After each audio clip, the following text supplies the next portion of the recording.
Hi friends, welcome to my channel. என்னங்க எடுத்ததும் பாத்திரத்தெல்லாம் காட்டுன்னு பார்க்குறீங்களாங்க? ஆமாங்க, இப்போ நம்ம யூடியூப்பில் ட்ரெண்டில் இருக்கிற கீ ப்ரிப்ரேஷன் இருக்குல்லங்க, காப்பர் வெசல்ஸ் வச்சு நம்ம ஃபேஸ் க்ரீம் இருக்குல்ல, அதுதாங்க நானும் ரெடி பண்ணலாம் அப்படின்னு சொல்லிட்டு அது காப்பர் வெசல்ஸ் தாங்க ரெடி பண்ணணும்னு இல்லைங்க. இதை மாதிரி நீங்கள் ஒரு பவுலில் கூட 2 ஸ்பூன் நெய்யை போட்டுட்டு நீங்கள் ஒரு ஸ்பூனால் ஃபுல்லாக ஸ்டெப் பண்ணால் கூட நமக்கு அந்த க்ரீம் ஸ்ட்ரக்சர் வரும். இதை மாதிரி பாருங்கள், 2 ஸ்பூன் கீ எடுத்துகிட்டு நான் இதை மாதிரி ஸ்பூனால் நம்மக்கிட்ட இதை மாதிரி நம்ம காப்பர் ஸ்பூன் இருந்தாலும் இல்லைன்னா சில்வர் ஸ்பூனாலும் அது மாதிரி செஞ்சாலும் நம்ம க்ரீம் ஸ்ட்ரக்சர் கண்டிப்பாக வருங்க. இல்லை கிளாஸ் பவுலில் செஞ்சாலும் வரும், சில்வர் பிளேட்டில் செஞ்சாலும் வரும்.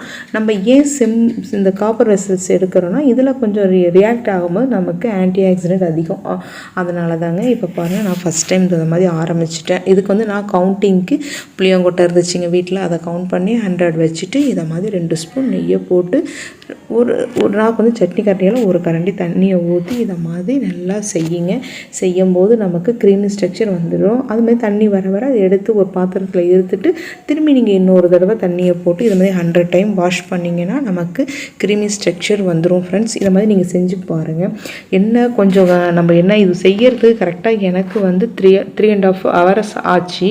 நீங்கள் இதை மாதிரி இதுக்கு இவ்வளோ டைம் ஸ்பெண்ட் பண்ணணுமா அப்படின்னு நீங்கள் நினச்சிங்கன்னா நீங்கள் கொடுத்தீங்கன்னா அமேசானில் பார்த்தா இந்த ஃபேஸ் க்ரீமே கிடைக்கிது இதுவே.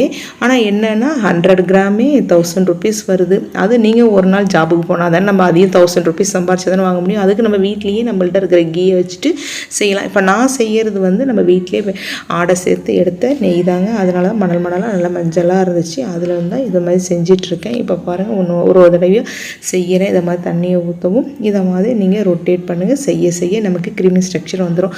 நான் பண்ண தப்பு என்னன்னா மெயினாக வந்து இதை மாதிரி சின்ன பிள்ளைக்கிட்ட இருந்து காப்பர் பிளேட்டு கொஞ்சம் திட்டமாக இருந்தால் அதனால் 2 ஸ்பூனுக்கு கம்மியாக தான் நெய் எடுத்தேன். இன்னும் கொஞ்சம் பெரிய பிளேட்டாக இருந்தால் தண்ணியும் சிந்தாது, நமக்கு ரொட்டேட் பண்ணவும் ஈஸியாக இருந்திருக்கும்.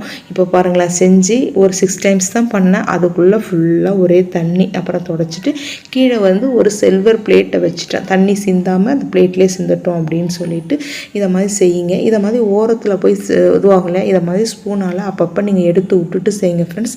அப்போ தான் அந்த தண்ணியோட அது மிக்ஸ் ஆகும்போது நமக்கு க்ரீமி ஸ்ட்ரக்சர் சீக்கிரம் வரும் நமக்கு. ஏன்னா நம்ம ரொட்டேட் பண்ணும்போது வெறும் பிளேட்டில் நம்ம ரொட்டேட் பண்ணுறது இது கிடையாது இல்லையா. நம்ம ரொட்டேட் பண்ண அது ஓரமாக போயிடும். அதை நம்ம இழுத்து செஞ்சுட்டு செய்யலாம். அடுத்தது நான் வந்து ஒரு 20 times பண்ணேன். அடுத்தது என் பையன் வந்து நான் கொஞ்சம் நேரம் செய்கிறேன். ஏன்னா நம்ம செய்யும்போது கண்டினியூவாக செய்யும்போது நமக்கு கை வலி வந்துடுது இல்லையா. அதனால் அடுத்தது என் பையன் செய்கிறேன்னு சொல்லிட்டு அவன் ஒரு 20 times செஞ்சு கொடுத்தான். டைம் கொஞ்சம் ஆகுது தான். இதை மாதிரி நம்ம செஞ்சு இதை மாதிரி ரொட்டேட் பண்ணி செய்யுங்க. இது ரொம்பவே பழமையான மெத்தட். நம்ம ராஜா ராணிகள்லாம் இந்த மெத்தடில் தான் யூஸ் பண்ணியிருக்காங்க. அது அப்போ வந்து காப்பர் வெசல்ஸ் தான் மோஸ்ட்லி எல்லோரும் யூஸ் பண்ணியிருப்பாங்க, மண் பாத்திரம்.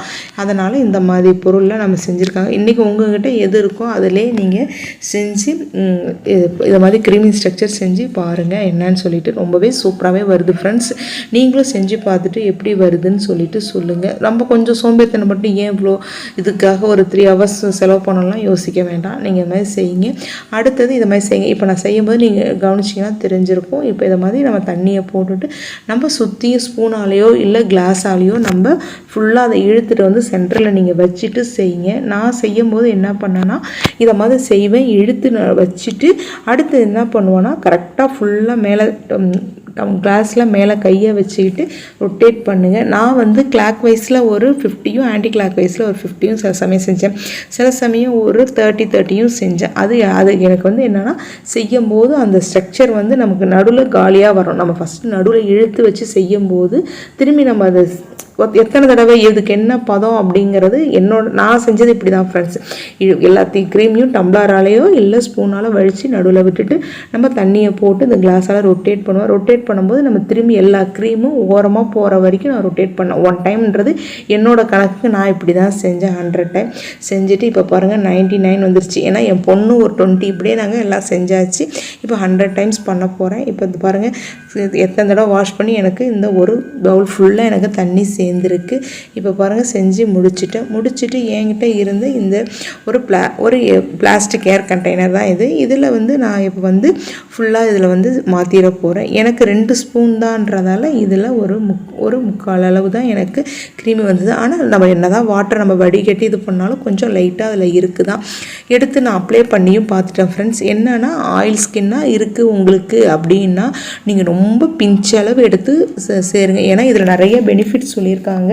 நம்மளோட ஃபேஸில் இருக்க 7 லேயர்ஸ் ஸ்கின்ல ஏற்படுற அந்த டார்க்கு, அதில் இருக்கிற இன்ஃபெக்ஷன் எல்லாமே ரிமூவ் பண்ணுற தன்மை இதுக்கு இருக்கான். இதை மாதிரி நீங்களும் வீட்டில் செஞ்சு பார்த்துட்டு உங்களுக்கு எப்படி வந்ததுன்னு மறக்காமல் கமெண்ட் பண்ணுங்கள் ஃப்ரெண்ட்ஸ்.